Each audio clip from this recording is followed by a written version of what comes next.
Hello students, आज की O level की क्लास में आपका बहुत बहुत स्वागत है। आज हमारी ये चैप्टर नंबर 3 की लेक्चर नंबर 8 होने वाला है, जहाँ पर हम आज पढ़ेंगे सेल पैडिंग, यानी कि जो हमने पिछले वीडियोस में हमने यहाँ पर टेबल के बारे में पढ़ा था कि टेबल हम HTML कोड का यूज़ करके हम किस तरीके से हम एक टेबल क्रिएट कर सकते हैं, टेबल के ऊपर हम किस तरीके से बॉर्डर अप्लाई कर सकते हैं, वो सारी चीज़ें हमने पिछले वीडियोस में कवर कर चुके हैं। तो आज हम उसके आगे का टॉपिक स्टार्ट करने वाले हैं। तो आज के टॉपिक में हम पढ़ेंगे सेल पैडिंग। सेल पैडिंग क्या होता है और उसको किस तरीके से हम यूज़ करने वाले हैं। तो अभी तक अगर चैनल को सब्सक्राइब नहीं किया गया है तो चैनल को सब्सक्राइब कर लीजिएगा और सबसे पहला काम कि वीडियो को अधिक से अधिक शेयर कर दीजिएगा, जिससे कि बच्चे अधिक से अधिक ज्वाइन कर सकें। तो फटाफट आप लोग पहले शेयर कर दीजिएगा, फिर हम अपनी क्लास को स्टार्ट करते हैं। चलिए शुरू करते हैं हम सेल पैडिंग से कि सेल पैडिंग होता क्या है बेटा HTML में। HTML में सेल पैडिंग टेबल सेल की सामग्री, यानी कि टेबल सेल में जो भी टेक्स्ट, इमेज या जो भी कंटेंट लिखा गया उसके बॉर्डर के बीच की खाली जगह यानी कि स्पेस को नियंत्रित करता है। यानी कि सिंपल सी HTML में जो हमने टेबल बनाई है तो टेबल के बीच में जो भी कंटेंट लिखा है तो बॉर्डर से उसकी कितनी दूरी रखी जाएगी, जो कि हम पहले जैसे मार्जिन होता है ना, सिंपली आप कह सकते हैं कि कितना मार्जिन रखा जाएगा। जैसे कि यहाँ पर देखिए एग्जाम्पल भी आपके लिए तैयार किया गया है। एक हमारा विदाउट सेल पैडिंग आपकी एक टेबल यहाँ पर दिख रही है। मैं थोड़ा सा और इसको जूम करा दूँ, ठीक है, थोड़ा सा इसको हम जूम करा लेते हैं जिससे थोड़ी सा आपको क्लियर और दिखाई दे। आई होप क्लियर होगा। तो एक हमारी जो ऊपर वाली टेबल है विदाउट सेल पैडिंग, यानी कि इसमें किसी प्रकार की कोई सेल पैडिंग का यूज़ नहीं किया गया है। और जो दूसरी आप टेबल देख रहे हैं इसमें आपकी सेल पैडिंग का यूज़ किया गया है। तो दोनों देखिए डेटा दोनों में सेम है, दोनों में डेटा एक ही है। बट यहाँ पर क्या है बच्चा, यहाँ पर देखिए जो सेल के बीच में जो कंटेंट लिखा है इसके बीच स्पेस बहुत कम है ना। और लेकिन इस वाले में देखिए सेल के बीच में जो कंटेंट लिखा है, जैसे हेडर 1 हो गया, हेडर 2 है, सेल 1 सेल, ठीक है। तो यहाँ पर क्या किया गया है बच्चा, यहाँ पर आपका चारों ओर देखिए अच्छा खासा स्पेस छूटा हुआ है। तो बस इसी स्पेस को छोड़ने को हम सेल पैडिंग कहते हैं, ठीक है। तो सेल के बीच में कंटेंट के चारों ओर जो खाली जगह छोड़ी जाती है, जो मार्जिन छोड़ा जाता है, वो क्या कहलाता है बच्चा, सेल पैडिंग होता है। उसके लिए यहाँ पर साइड में देखिए कोडिंग भी यहाँ पर लिखी गई है। अब कोडिंग क्या है, यहाँ पर हमने यहाँ से बॉडी शुरू की और बॉडी के बाद हमने S2 में लिख दिया विदाउट सेल पैडिंग और S2 को क्लोज कर दिया, जो कि हमारी ये पहली लाइन विदाउट सेल पैडिंग वाली प्रदर्शित हो रही है, ठीक है। उसके बाद हमें टेबल बनाना है। तो टेबल के लिए पहले हम सीख चुके हैं कौन सा हमारा यहाँ पर टैग शुरू होगा, टेबल। तो हमने शुरू किया टेबल और टेबल के बाद हमने सिंगल स्पेस दिया और हमने लिखा बॉर्डर इक्वल 1, ठीक है। यानी कि एक हमने यहाँ पर बॉर्डर कर दे दिया तो ये चारों ओर बॉर्डर आ गया लग के, ठीक है। अब इसके अंदर हमको डेटा भरना है। डेटा कैसे भरेंगे हम, तो हम TR शुरू करेंगे। TR क्यों, ये हमें हेडर वाली ये पहली लाइन जहाँ पे हेडर 1 हेडर 2 लिखा है ना, ये पहली रो हमको शुरू करनी है, इसके लिए हमने TR शुरू किया। फिर TR के अंदर हमने TH यानी कि टेबल हेडर, TH हमने यहाँ पर पास किया। TH के अंदर हमने क्या लिखा, हेडर 1, और हमने पहला TH को अपने क्या कर दिया बच्चा, क्लोज कर दिया, क्लियर। फिर इसी हमने TR के अंदर दूसरा TH शुरू किया और वहाँ लिखा हमने हेडर 2 और हमने इस TH को भी क्या किया, यहाँ पर क्लोज कर दिया, है ना। तो ये हमारी पहली लाइन कंप्लीट हो गई। फिर उसके बाद हमने क्या, TR क्लोज कर दिया, क्योंकि हमारी पहली लाइन कंप्लीट हो चुकी है, इसलिए हमने क्या किया, TR को क्लोज किया। अब हमें दूसरी रो यानी कि दूसरा TR शुरू करेंगे, यानी कि कुल मिलाकर 3 TR टेबल रो शुरू होंगी, क्योंकि 3 रो यूज़ हुई हैं, पहली हेडर वाली, दूसरी है सेल 1, फिर उसके नीचे वाली, यानी कि 3 लाइनें यूज़ हुई हैं। चलिए हम इसको सिंपली अब करके देखते हैं तो आपको इजीली समझ में आएगा, और ये आपको तो PDF में मिल ही जाएगा, तो इसको आप देख लीजिएगा, खुद प्रैक्टिस कर लीजिएगा। तो हम चलते हैं अपने सबलाइम टेक्स्ट एडिटर पे। तो सबसे पहले हम क्या करते हैं, यहाँ पर सबसे पहले हम शुरू करेंगे अपना वही HTML, ठीक है। HTML शुरू किया। अब आ जाते हैं हम अपने बॉडी में। तो बॉडी टैग के अंदर हम सबसे पहले क्या शुरू करेंगे, टेबल, ठीक है। सिंपली हमने यहाँ पर टेबल शुरू किया और टेबल के अंदर अब हमें क्या करना है, हमने यहाँ पर शुरू किया TR, ठीक है। क्या शुरू करेंगे हम यहाँ पर, एक सेकेंड, TR। तो TR हमने शुरू किया और TR के अंदर हम क्या शुरू करेंगे, TH, और TH के अंदर हमारा पहला हेडिंग होगा, जैसे हमने यहाँ पे लिखा हेडर 1, ठीक है, ये हो गया। अब इसी के अंदर एक और हेडिंग लिख देते हैं हम TH शुरू करके, TH, और यहाँ पे लिखते हैं हेडर 2, ठीक है, ये हो गया हमारा। अब इसके बाद हमारा TR क्लोज हो गया। ये हमारा एक लाइन कंप्लीट हो चुकी है, ठीक है, एक लाइन कंप्लीट हो गई। अब इसके बाद हमें दूसरी लाइन के लिए हम क्या करेंगे, हम दोबारा TR शुरू करेंगे। जितनी लाइन है उतना TR शुरू होगा यहाँ पर। अब हमने ऊपर TH शुरू किया था क्योंकि हमें टेबल का हेडर, मेन हेडिंग हमें बनानी थी। अब इसी हेडिंग के अंदर हमको भरना है डेटा। तब अब हम क्या शुरू करेंगे, TD। तो हमने शुरू किया TD, और TD के अंदर हमने हो गया हमारा पहला सेल 1, है ना। फिर इसी TD के अंदर हमने यहाँ पर एक और दे दिया, दूसरा TD शुरू कराया और यहाँ लिख दिया हमने सेल 2। सिंपली अभी हम यहाँ पे सेव करा के आपको दिखा दें आउटपुट। रिफ्रेश किया, देखिए हेडर 1, हेडर 2, सेल 1, सेल 2, ठीक है। अब हम यहाँ पे बॉर्डर भी लगा देते हैं जिससे आपको समझ में आए। तो हम बॉर्डर लगाने के लिए क्या करेंगे, जहाँ पर हमने टेबल जहाँ से शुरुआत की थी अपने टेबल की, उसी टेबल टैग के अंदर जाएंगे, सिंगल स्पेस देंगे और लिखेंगे बॉर्डर देंगे और वैल्यू हम दे देंगे 1, और सिंपली हमने करा दिया सेव। और आ गए हम कोड पे, देखिए ये हमारा बॉर्डर लग गया। तो अब चीज़ें आपको क्लियरली समझ में आ रही होंगी। थोड़ा सा हम इसको जूम करा दें, देखिए क्लियर है, आई होप क्लियर होगा यहाँ तक। अब देखिए एक आध लाइनें हम इसके अंदर और लिख लेते हैं जिससे आपको थोड़ा सा और अच्छे से समझ में आए। थोड़ी सी बड़ी टेबल बन जाएगी हमारी। हमने कंट्रोल B किया और यहाँ पर हमारा हमने सेल 3 और सेल 4 कर दिया और कंट्रोल S किया। तो हमारी टेबल यहाँ पर थोड़ी सी क्या हुई, ये इतनी बड़ी हो चुकी है, ठीक। ये तो हो गया हमारा विदाउट सेल पैडिंग, यानी कि अभी हमने इसमें कोई भी सेल यूज़ नहीं किया। तो ये वाला हमारा तैयार हो गया, जैसा कि ये देख रहे हैं स्क्रीन पर, देखिए है ना, उसी की तरह ये। अब हमें विथ सेल पैडिंग वाला शुरू करना है। तो अब हम क्या काम करने वाले हैं, कोड तो हमारा यही रहने वाला है, सब कुछ यही रहेगा। तो इसी टेबल को हम पूरा कॉपी पेस्ट दोबारा इसी के नीचे करेंगे, कॉपी करेंगे, इसी टेबल के नीचे स्पेस देके हम दोबारा इसी को पेस्ट कर लेंगे, ठीक है, जिससे हमको दोबारा कोड लिखने की ज़रूरत नहीं पड़ेगी। यहाँ तक क्लियर हुआ कि हमने कॉपी पेस्ट किया, कॉपी पेस्ट करना सबको आता है। अब जहाँ से हमने अभी कॉपी पेस्ट किया, दूसरा टेबल शुरू हुआ, उसी दूसरे टेबल में अब हम क्या करेंगे, जैसे हम आपको अभी सेव करा दें और यहाँ पे ले चलते हैं कोड पे और रिफ्रेश करते हैं। देखिए 2 टेबल हमारी यहाँ बन गई हैं, ठीक है। तो हमें इस वाली में नहीं, इसको छोड़ना, इस वाली में अब हम सेल पैडिंग का यूज़ करने वाले हैं। कैसे करेंगे, चलिए इसके बीच में हम थोड़ा सा स्पेस दे दें जिससे आपको चीज़ें समझ में आए। तो हम एक यहाँ पर हेडिंग बना देते हैं, H2 हेडिंग का यूज़ कर लिया हमने, और हमने लिख दिया यहाँ पर टेबल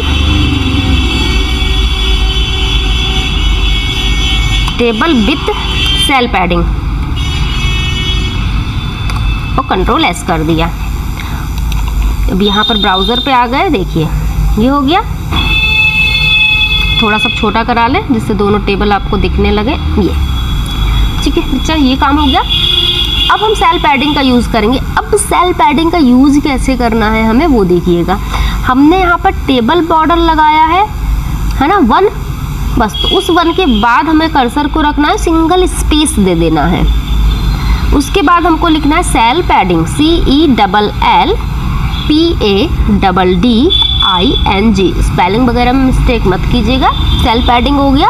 अब सेल पैडिंग के बाद हम क्या करेंगे, यहाँ पर इक्वल और डबल इन्वर्टेड कॉमा के अंदर हम कोई वैल्यू दे देते हैं। जैसे हमने यहाँ पर दे दिया 10 और कंट्रोल S किया। अब देखते हैं क्या आउटपुट आएगा। देखिए ये लिखा हमने यहाँ पे table single space border equal double inverted comma के अंदर एक बॉर्डर के लिए हो गया। इसके बाद लिखा सेल पैडिंग और सेल पैडिंग की वैल्यू हमने रख दी 10। आ जाते हैं अपने ब्राउज़र पर, रिफ्रेश करते हैं तो देखिए कोड वही, सब कुछ वही, सिर्फ हमने सेल पैडिंग का यूज़ किया। और सेल पैडिंग का यूज़ करते ही क्या हुआ, इसके चारों ओर स्पेस बढ़ गया है। अगर चाहे तो आप इस स्पेस को और कम या ज़्यादा कर सकते हैं। जैसे मैंने यहाँ पे 10 दिया था तो मैं यहाँ पर 5 कर देती हूँ, कंट्रोल S, ठीक है, और रिफ्रेश करते हैं। देखिए दूरी कम हो गई। अगर और ज़्यादा बढ़ाना है तो हम यहाँ पे 20 कर देते हैं। फिर सेव करा लेंगे अपनी फाइल को ब्राउज़र पे आके। देखिए आई होप क्लियर हो गई होंगी ये सारी चीज़ें। और यहाँ पर इसका एग्जाम्पल भी दिया हुआ है। जो कोडिंग मैंने यहाँ पर यूज़ की है, अभी आप कर को दिखाया मैंने सारी चीज़ें आपको, ठीक है, वही सारी कोडिंग आपको यहाँ पर साइड में दे रखी है। इस कोडिंग का आप यूज़ करके 1-2 बार प्रैक्टिस कर लीजिएगा तो आपको ये चीज़ें अच्छे से क्लियर हो जाएंगी। अब हम चलते हैं सेल स्पेसिंग। अगला हमारा जो हेडिंग है बच्चा है सेल स्पेसिंग। सेल स्पेसिंग क्या होता है? HTML में सेल स्पेसिंग एक एट्रीब्यूट है जो टेबल के सेल्स के बीच की दूरी यानी कि गैप को निर्धारित करता है, ठीक है। अभी हमारे क्या बॉर्डर से हमारे मार्जिन की क्या हो रहा था, दूरी हो रही थी कंटेंट की। पैडिंग में क्या हो रहा था, पैडिंग में जो कंटेंट लिखा है हमारा, इस कंटेंट से हमारी दूरी किसकी, ये इस कंटेंट से इस बॉर्डर की दूरी देखिए, ये है ना, ये चीज़ हम निर्धारित कर रहे थे।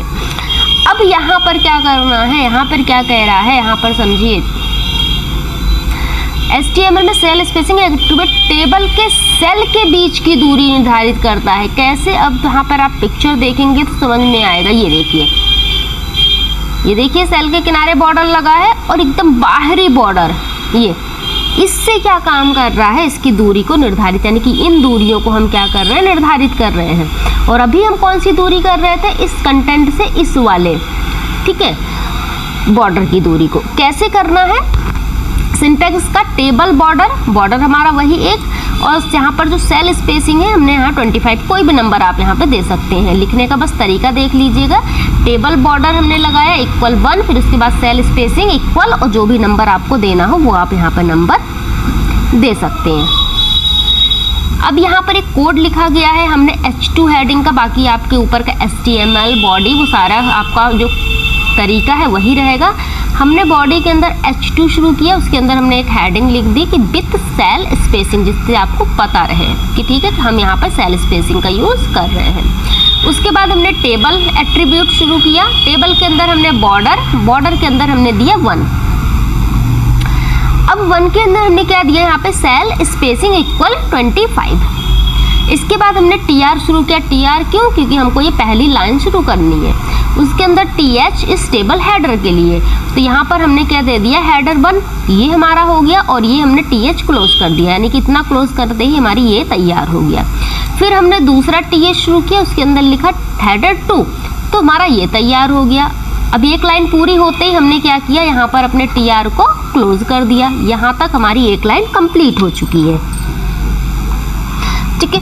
अब हमारा यहाँ से अब ये वाली लाइन हमको शुरू करनी है बेटा, तो इस वाली लाइन को शुरू करने के लिए हमने यहाँ पर क्या किया, दूसरा TR शुरू किया, टेबल रो, फिर उसके अंदर हमने टेबल डेटा यानी कि TD, फिर सेल 1 और TD क्लोज कर दिया, तो ये वाला बॉक्स हमारा बन गया। फिर उसके बाद TD और सेल 1, तो हमारा ये वाला बॉक्स बन गया। इसी तरीके से हम आगे भी करेंगे, और जहाँ चारों बॉक्स हमारे कंप्लीट, वहाँ पर हमने अपने टेबल को क्लोज कर दिया। इसके बाद हमारा विदाउट सेल स्पेसिंग है। सेम उसी कोड को हमने क्या किया है, यहाँ पर कॉपी पेस्ट कर लेंगे। यहाँ पर हमने टेबल बॉर्डर 1 लगाया, बट कोई सेल स्पेसिंग नहीं। यहाँ पर हम क्या दे रहे थे, सेल स्पेसिंग, और यहाँ पर हमने कोई भी सेल स्पेसिंग नहीं दिया है, ठीक है। तो अब हम इस कोड का हम यहाँ पे प्रैक्टिकल करने वाले हैं। तो हम यहाँ पर क्या करेंगे, अब हम फटाक से इसको कॉपी पेस्ट करेंगे अब, ठीक है। और मैं दोबारा अगर दिक्कत हो तो मैं करके भी दिखा दूंगी पूरा। मैंने किया यहाँ से कॉपी, और अपने यहाँ पर कोड पे ले जाकर बॉडी टैग के अंदर क्या किया, मैंने पेस्ट कर दिया और सेव कराया। अब देखते हैं एक बार इसका आउटपुट। ये हमारा आउटपुट आ चुका है। पहली टेबल हमारी विथ सेल स्पेसिंग और दूसरा है विदाउट सेल स्पेसिंग। डेटा हमारा सब कुछ वही है, टेबल वही है, सिर्फ हमने यहाँ पर क्या सेल स्पेसिंग का यूज़ किया है, और एक हमारा क्या है विदाउट सेल स्पेसिंग, यानी कि हमने सेल स्पेसिंग का यूज़ नहीं किया, ठीक है, तो ये चीज़ें आपको क्लियर है। टेबल बनाना आपको आ ही चुका है ना। सिर्फ आपको यहाँ पर क्या सेल स्पेसिंग का यूज़ कैसे करना है वो चीज़ें देखनी है। तो ये मेरा देखिए यहाँ पर जो हमने यूज़ किया है, इसको किस तरीके से यूज़ किया है। यहाँ पर टेबल हमने शुरू किया, टेबल के अंदर बॉर्डर इक्वल 1 लगाया और सेल स्पेसिंग हमने कर दिया यहाँ पर 25। ठीक है, तो ये चीज़ आपके हो गई। अब देखिए थोड़ा सा जूम कर दूँ तो पहली लाइन आपको क्लियरली दिखा पाऊँ मैं। देखिए ये अब शायद 10 वाली लाइन पे ध्यान दीजिएगा। 10 वाली लाइन में क्या लिखा है, टेबल। ये हमने टेबल शुरू किया, टेबल के अंदर बॉर्डर हमने 1 दिया, उसके बाद सिंगल स्पेस के बाद मैंने लिखा सेल स्पेसिंग, और सेल स्पेसिंग के बाद मैंने लिख दिया यहाँ पर 25। अब मैं 25 की जगह यहाँ पर कम भी कर सकती हूँ, जैसे मैंने यहाँ पर लिख दिया 12 और मैंने कंट्रोल एस कराया। कंट्रोल एस कराने के बाद यहाँ पे आ गए, मैंने रिफ्रेश किया तो देखिए यहाँ की क्या हुआ, सेल स्पेसिंग कम हो गई ना। और दूसरी वाले में मैंने कोई सेल स्पेसिंग ही नहीं दिया है। अब नीचे आपको दिखाते हैं, दूसरी टेबल हमने शुरू की है, ये है विदाउट सेल स्पेसिंग, है ना। ये टेबल हमारी यहाँ से शुरू हो रही है, विदाउट सेल स्पेसिंग यहाँ से शुरू हो रही है ना। तो यहाँ पर हमने कोई भी देखिए यहाँ पर सेल स्पेसिंग नहीं लगाया है। यहाँ पर भी हम लगा सकते हैं, यहाँ पे लगा के दिखाती हूँ मैं आपको। देखिए सेल स्पेसिंग, और यहाँ पर मैंने लगा दिया 10 और कंट्रोल एस, सेव किया। आ जाएंगे हम अपने ब्राउज़र पर और रिफ्रेश करेंगे तो देखिए यहाँ पर भी आपका अप्लाई हो चुका है। अब ऊपर वाले से जैसे मैं हटा देती हूँ, ऊपर जाती हूँ मैं और यहाँ पर सेल स्पेसिंग क्या करते हैं, मैं आपको डिलीट कर देती हूँ सिंपली, और सेव करा दिया। ठीक है, कंट्रोल एस से सेव कराया। फिर से आइए ब्राउज़र पर, ये देखिए अगर टेबल बनाना आपका क्लियर है तो ये चीज़ें भी आपको इजीली क्लियर हो जाएंगी, यहाँ पर कोई दिक्कत आपको नहीं आने वाली है। आई होप ये पॉइंट क्लियर हो गया है। अब आगे चलते हैं, आ जाते हैं हम अपने यहाँ PDF नोट्स पर और इसको थोड़ा सा जूम आउट करा लें।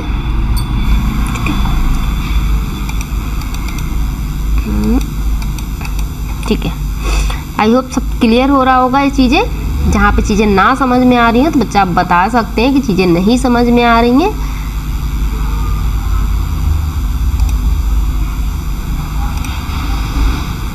ठीक है, अब सेल स्पेसिंग हो गया हमारा। अब हम आगे बात करते हैं टेबल की हाइट और विड्थ को सेट करना। ठीक है, टेबल की हम क्या करेंगे, यहाँ पर हाइट और विड्थ सेट करेंगे।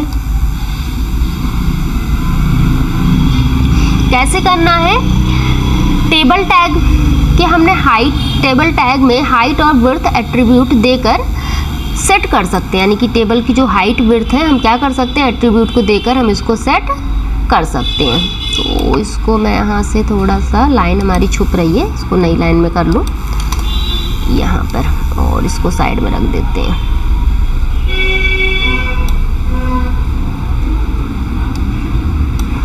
ठीक है, अब शायद क्लियर हो आपको, और पिक्चर थोड़ी सी और छोटी कर दें।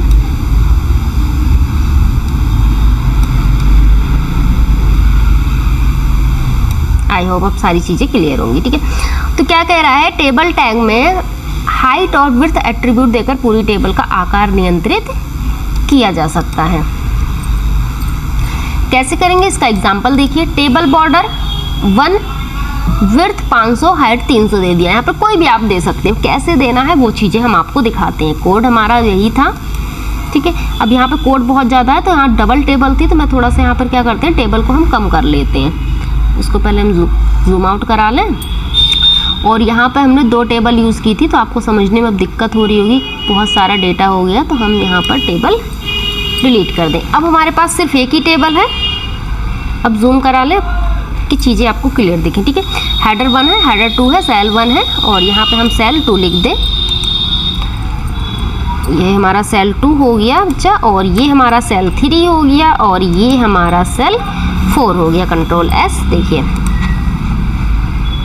यहाँ पे आए, रिफ्रेश। ठीक है, ये cell 1, cell 2, cell 3, cell 4, header 1, header 2 clear है।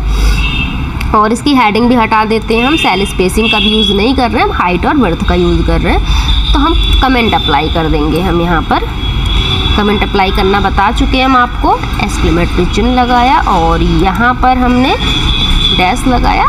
ठीक है, कंट्रोल एस किया तो कमेंट लगाते ही देखिए पहली लाइन हमारी क्या हुई, छुप गई।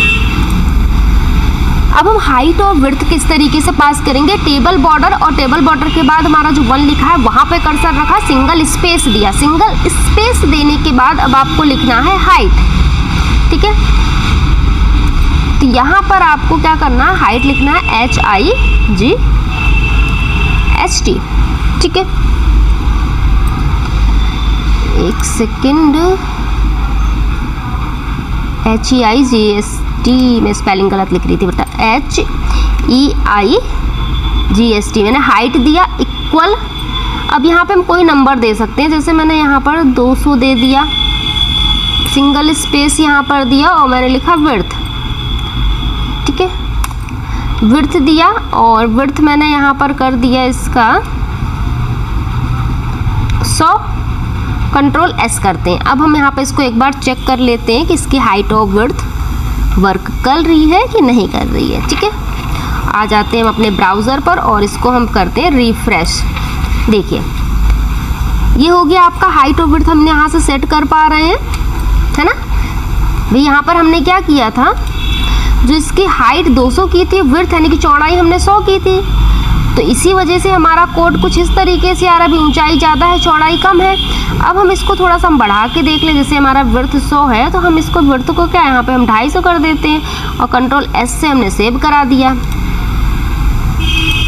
ये देखिए कुछ इस तरीके से हो गया हमारा डेटा। आई होप क्लियर होगा।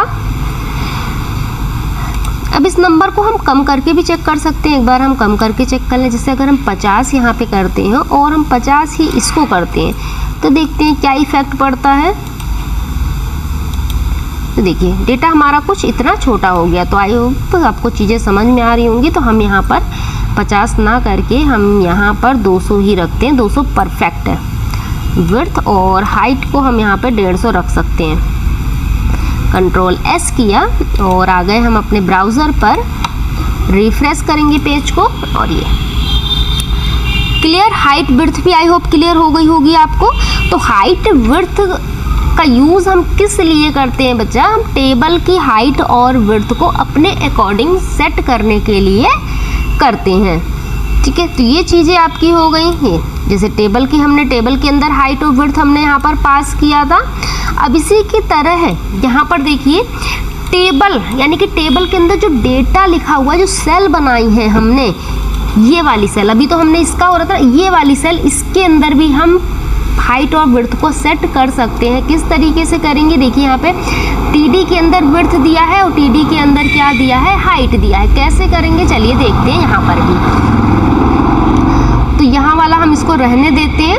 अब इस TD में आ जाते हैं। पहले यहाँ पर हमने क्या दिया, पहले हाइट दिया और मैंने लिखा यहाँ पर 100, ठीक है। अब यहीं पर मैंने क्या दे दिया, विड्थ, और विड्थ भी मैंने यहाँ पर दे दी 200। सिंपली मैंने सेव कराया। अब देखते हैं हम, ये देखिए अगर किसी एक सेल का हमें साइज यहाँ पर क्या करना है, बड़ा या छोटा करना है, तो आप इस तरीके से कर सकते हैं। तो मेरा यहाँ पर सिर्फ एक सेल का साइज क्या हो गया, यहाँ पर बड़ा हो गया और बाकी सेल का साइज क्या है, छोटा है ना। तो ये चीज़ें भी आप इजीली यहाँ पर कर सकते हैं।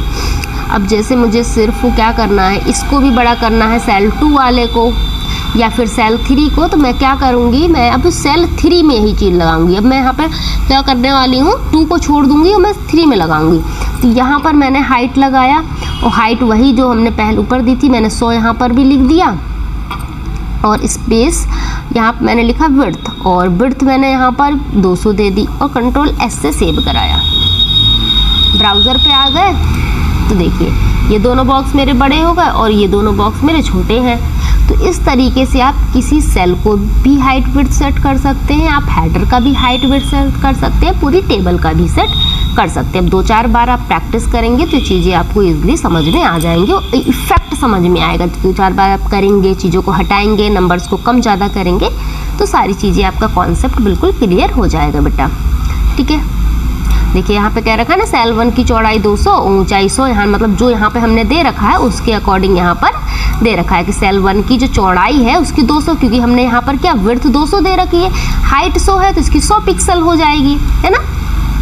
चलिए अब practical right HTML code for following output, यानी कि अब आपके लिए एक प्रैक्टिकल है। प्रैक्टिकल ये है कि ये टेबल यहाँ पर एक दी हुई है, इस टेबल को आपको HTML कोड इस टेबल के लिए तैयार करना है।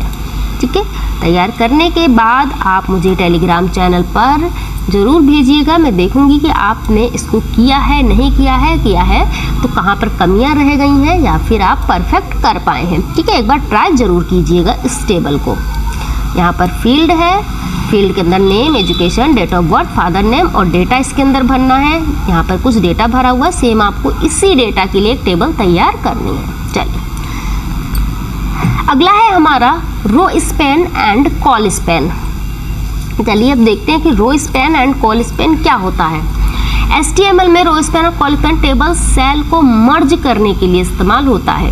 यानी कि यहाँ पर देखिए हमने दो लाइनों को, दो कॉलम, ये कॉलम A और कॉलम B, यानी कि दो कॉलम को मर्ज किया यानी कि कॉल स्पैन, और यहाँ पर हमने दो क्या रो को मर्ज किया यानी कि ऊपर नीचे क्या है, दो लाइनें हैं, इनको मर्ज किया तो इसको बोल दिया गया रो स्पैन और इसको बोल दिया गया कॉल स्पैन।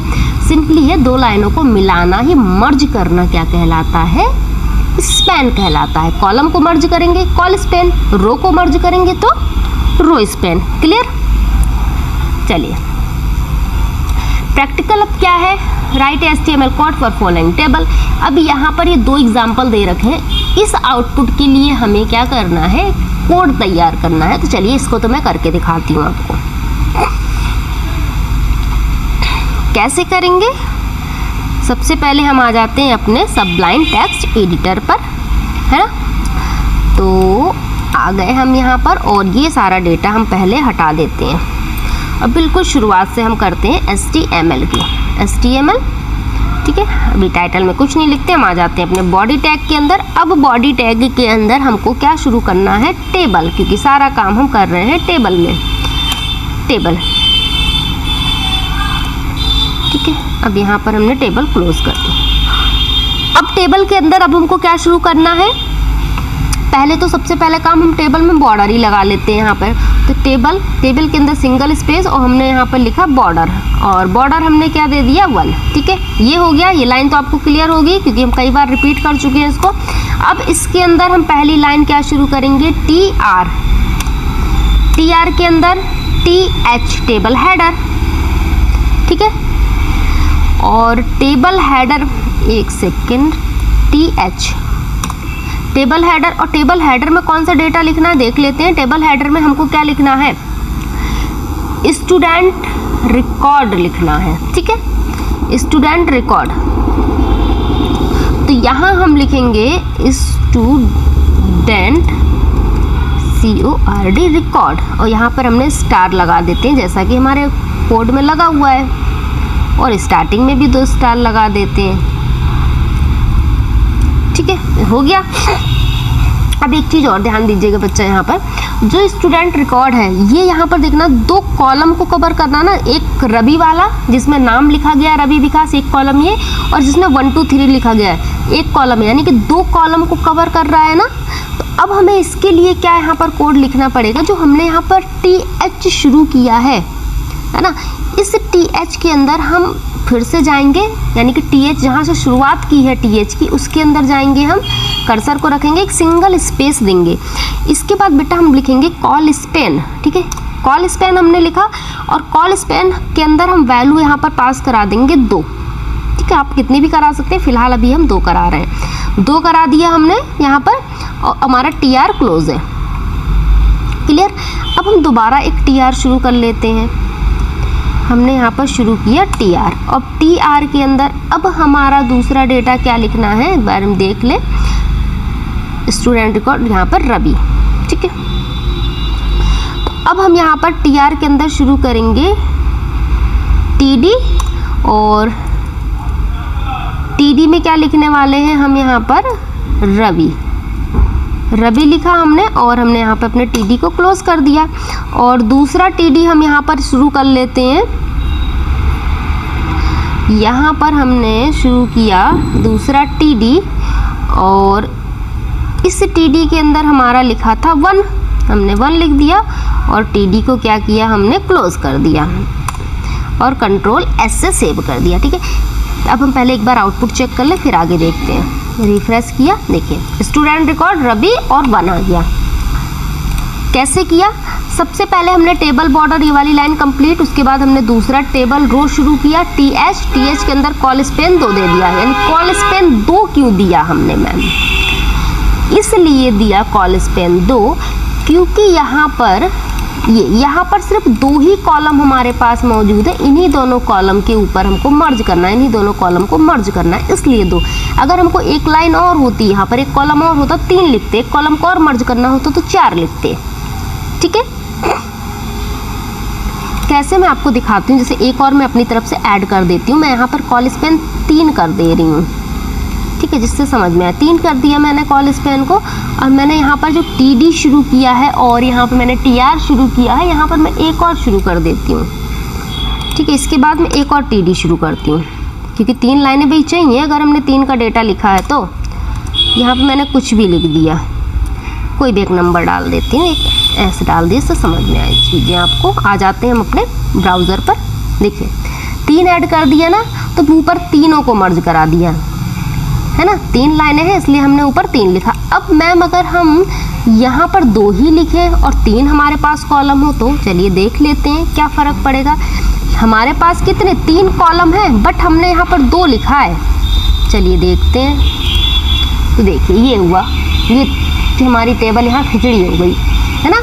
तो अब हमें ऐसा नहीं करना है। जो चीज़ें समझ में आई, तो अब यहाँ पर 2 ही रहेगा और ये वाली लाइन हम फालतू वाली हटा देते हैं।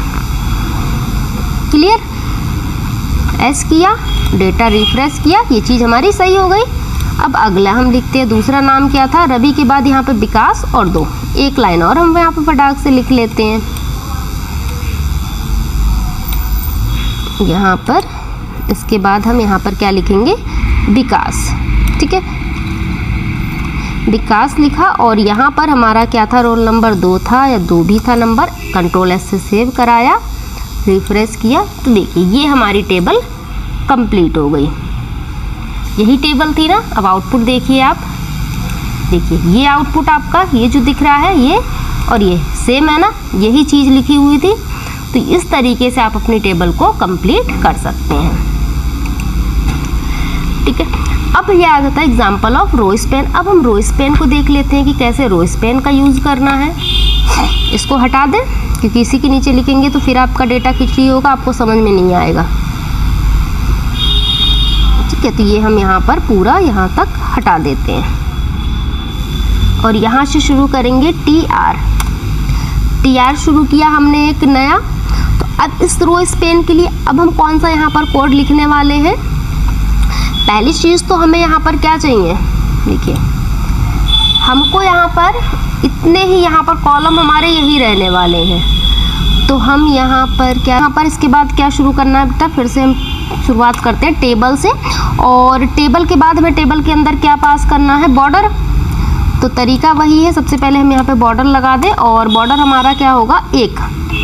ठीक है, तो ये काम हो गया। इसके बाद अब हमें क्या शुरू करना है? हम यहाँ पर शुरू करेंगे अपना TR शुरू किया और TR के बाद अब हम शुरू करेंगे यहाँ पर TD, टेबल डेटा। ठीक है, TD। अब इस TD के अंदर ही हमें क्या करना है? सिंगल स्पेस देना है और पास करना है रो स्पेन। रो स्पेन लिखा हमने, वैल्यू दे दी यहाँ पर 2 वैल्यू दी और यहाँ पर बीच में हमने लिख दिया रो स्पैन। यहाँ पर लिखा रो स्पैन सेल। ठीक है, ये वाला हो गया हमारा। अब इसके बाद हमें क्या करना है? हम दूसरा TD शुरू करते हैं, TD, और इस TD के बीच में हमने क्या लिख दिया? रो 1। ठीक है, और अब हम यहाँ पर क्या करेंगे? हम यहाँ पर दूसरा TD यहाँ पर इसके अंदर लिख देंगे रो 2। ठीक है, ये हो गया, TR क्लोज हो गया। अब हम कंट्रोल S से सेव कराते हैं और चले जाते हैं अपने ब्राउज़र पे और इसको एक बार रिफ्रेश करते हैं। ठीक है, तो ये रो स्पेन और सेल ये हमारा आ गया है। अब थोड़ा सा हम इसमें यहाँ पर बदलाव कर लेते हैं, जो हमारी कमी रह गई है। TR हमारा यहाँ पर एक क्लोज हो गया और ये यहाँ पर क्लोज होना था हमारा TR। तो यहाँ पर हम क्या कर दें? क्लोज कर दें TR को। फिर उसके बाद हमारा एक और TR शुरू होगा और इस TR के बीच में हम ये वाली लाइन उठाकर रख देते हैं, ये, और ये एक्स्ट्रा TR को यहाँ पर हम हटा देते हैं। देखिए, तो कुछ इस तरीके से हमारा यहाँ पर डेटा आ गया है। तो क्या करना है आपको, जो थोड़ी सी कमी हो रही थी फिर से देख लीजिएगा। टेबल बॉर्डर 1 हो गया, फिर हमने TR शुरू किया, TD रो स्पैन 2 हो गया, इसके अंदर हमने लिख दिया रो स्पैन सेल, ठीक है। फिर TD हमारा क्लोज हो गया, रो स्पैन लगाने के बाद TD क्लोज। फिर हमने यहाँ पर क्या किया है, दूसरा हमने यहाँ पर TD शुरू किया, रो 1 लिखा, TD क्लोज किया। उसके बाद फिर से अब हमें क्या करना है, हम यहाँ पर शुरू करेंगे TR के बाद TD के अंदर लिखेंगे रो 2 और TD क्लोज कर देंगे। सिंपली सेव करा के ब्राउज़र पे आप अपना आउटपुट चेक कर लेंगे, ठीक है। तो ये चीज़ें हो गई। चलते हैं हम नेक्स्ट। अब नेक्स्ट वीडियो में हम क्या क्या चीज़ें कवर करेंगे। आज की वीडियो में बस इतनी ही चीज़ें हैं और इन चीज़ों को आप 2-3 बार प्रैक्टिस कर लीजिएगा, क्योंकि काफ़ी चीज़ें आपके लिए आज हो चुकी हैं। सेल पैडिंग हो चुका है, ठीक है, और उसके बाद हमने सेल स्पेसिंग सीखा, टेबल के अंदर हाइट और विड्थ को हमने सेट करना यहाँ पर सीखा, ठीक है। और यहाँ पर हमने क्या किया है, हाइट और विड्थ, सेल की हाइट और विड्थ यानी कि टेबल और सेल दोनों की हाइट और विड्थ को यहाँ पर सीखा हमने। आपके लिए प्रैक्टिस सेट भी यहाँ पर प्रोवाइड करा दिया, जिसके लिए आप डेटा के लिए प्रैक्टिस कर सकते हैं इस आउटपुट के लिए, ठीक है। उसके बाद हमने रो स्पैन और कॉल स्पैन ये चीज़ें भी यहाँ पर देख ली हैं, ठीक है। तो आई होप ये चीज़ें आपको यहाँ तक समझ में आ गई होंगी। फिर भी कोई डाउट रहता है तो कमेंट करके एक बार ज़रूर पूछ लिया कीजिए कि मैम ये चीज़ यहाँ पर डाउट रह गया है, इसको फिर से क्लियर कर दीजिए, ठीक है। अब नेक्स्ट वीडियो में हम जो यहाँ पर कवर करेंगे, नेक्स्ट वीडियो में हम कवर करेंगे टेबल की फॉर्मेटिंग, यानी कि टेबल पर कलर वगैरह अप्लाई करना। ये सारी चीज़ें हम यहाँ पर कवर करने वाले हैं। कुछ चीज़ें तो हम आज कवर कर ही चुके हैं, ठीक है। चलिए मिलते हैं हम लोग नेक्स्ट वीडियो में, तब तक के लिए बने रहिए हमारे साथ। और चैनल को सब्सक्राइब नहीं किया तो चैनल को सब्सक्राइब कर लीजिएगी और बेल आइकन को प्रेस कर लीजिएगा। चलिए मिलते हैं हम लोग नेक्स्ट क्लास में।